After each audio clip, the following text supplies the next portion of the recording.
ஒரு நல்ல சங்கம் தோழரோடு ஆரம்ப காலத்தில் பாலாறு இயக்கத்தில் செயல்பட்டவர் தோழர் வீராசாமி அவர்கள் 2 மணித்துளிகள் பேசுமாறு கேட்டுக்கொள்கிறேன்.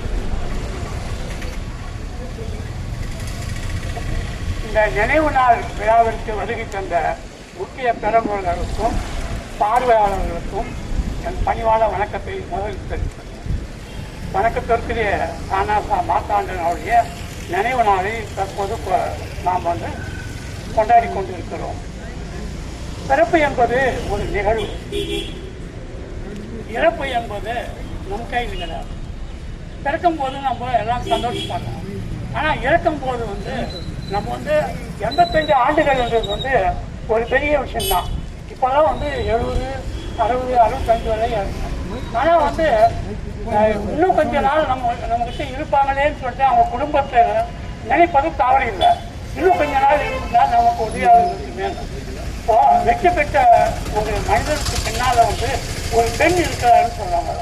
ஒரு பெண்ணுடைய ஊக்குவிப்பினால்தான் இவர் இந்த அளவுக்கு சமுதாய சேவை செய்ய முடியுது. மனிதக்க மாண்புடையல் ஆயுதம் கொண்டால் வளர்த்தக்கால் வாழ்க்கை துணை. அதாவது வாழ்க்கை துணையுடைய வழிகாட்டல் எவ்வளோ செய்ய முடியும். ஏன்னா பெரும்பாலோடு இது மாதிரி பொது வாழ்க்கையில் ஈடுபட்ட இப்போ லேடிஸ் என்ன சொல்லுவாங்க, ஐயா உங்களுக்கு என்ன இந்த வேலையெல்லாம், அதாவது இந்த பொது வாழ்க்கை நீங்கள் செய்வீங்க, வீட்டு வேலையெல்லாம் செய்யறதுன்னு பொதுவாக சொல்லுவாங்க. ஆனால் அதெல்லாம் கடந்துட்டு பிறகு கடந்தும் கூட நம்முடைய கணவர் இது மாதிரி செய்யணும். அதனால தான் என்ன சொல்றாங்கன்னா, வெற்றி பெற்ற ஒரு மனிதருக்கு பின்னால் ஒரு பெண் இருக்கிறான்னு சொல்றாங்க. அது உண்மையான ஒரு அதுதான் மனைத்தக்க மாண்புடையல் ஆகியதற்கு கொண்டால் வளர்த்தக்கால் வாழ்க்கை துணை. பெண்ணு தான் பெரியவள். அதனால் இவர் சேவை செய்வதற்கு முக்கிய காரணியாக இருந்தவர் அவருடைய மனைவி. அவருக்கு என்னுடைய வணக்கத்தை தெரிவித்துக் கொள்கின்றேன். பிறப்பு என்பது ஒரு நிகழ்வு, இறப்பு அது இயற்கையினுடைய வழிகாட்டுதல். கடவுள் ஆகாயத்திலும் இல்லை, பூலோகத்திலும் இல்லை. மக்களுக்கு சேவை செய்வதன் மூலம் இங்கே இறைவனிடம் காணலாம். ஒவ்வொருடைய உள்ளத்திலும் இறைவன் இருக்கின்றான். அதனால் மக்கள் சேவை தான் மகேசன் சேவை. இப்போ நிறைய பேர் சொன்னாங்க அவர் கடவுள் பக்தி இல்லைன்னா, கடவுள் பக்தி இல்லைன்னா பரவாயில்ல. அதாவது மக்களுக்கு சேவை செய்வது கடவுளுக்கு சேவை செய்வதற்கு ஒப்பாகும். நவீனரும் நூல் ஐம்போரும் பயன்தோறும் பண்புடையாளர் தோல்போன்னு சொல்லுவாங்க.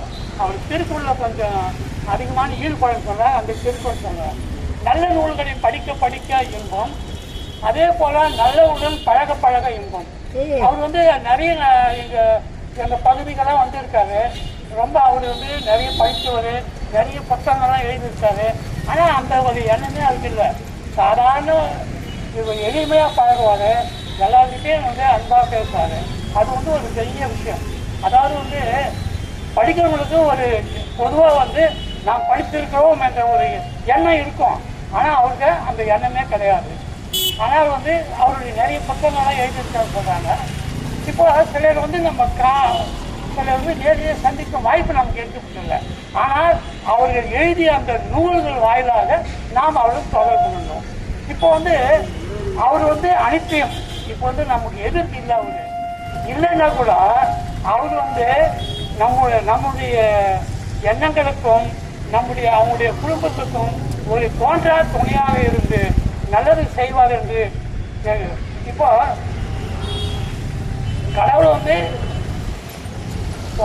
மான அவமானங்கள், ஒரு பொது தொழில் செய்யும் போது மான அவமானங்கள், ஏமாற்றங்கள், தோல்விகள், நிலை குலைந்து போகும் கால சூழல், நம்பிக்கை துரோகங்கள், செய்யும் காரியத்தில் நெட்டங்கள், உறவினர் சூடுகள், அன்பின் இழப்புகள், இவை யாவனும் மனித வாழ்க்கையில் இயல்பான ஒன்றுதான்.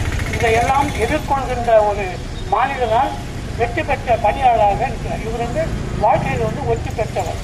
அவர் இறந்த பிறகும் அவருடைய புகழ் எல்லாமே இருக்கும். அதாவது தோன்றின் புகழ் தோன்றின அப்பிவார் தோன்றின் தோன்றாமை தோன்றுகிறார். பிறக்கும் போதே யாரும் புகழ் இல்லை. ஆனால் புகழக்கூடிய காரியங்களை செய்யும் போது தான் அவங்க பெருமை அடைகிறாங்க. அதனால் அவர் பல வளமும் அவங்க குடும்பம் பல வளமும் பெற்று பெருவாழ்வு வாழ வேண்டும். இவருடைய நினைவுகள் நம் நெஞ்சத்தில் என்றும் நிலை பெற்று இருக்கும் என்றும். இப்போ ஏற்கனவே பேசும்போது தக்கால் தகவல் என்பது அவர் எத்தக்கால் காலப்படம் சொன்னாங்க. அது கடமைகள் காடும் வாவேன அழைக்கும் எனக்கோ 1000 கடமைகள் புலன்றம் என்று முடித்திட வேண்டும். பொழுதோ பழக்கிறது. அதாவது வந்து அவருடைய லட்சிய உணர்வு வந்து அதாவது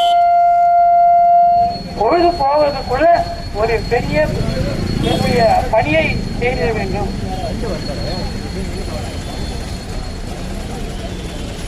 தலைமைக்கு காடு வாழக்கும் எனக்கோ 1000 தலைமைகள் புலன்றம் முடித்திட வேண்டும்.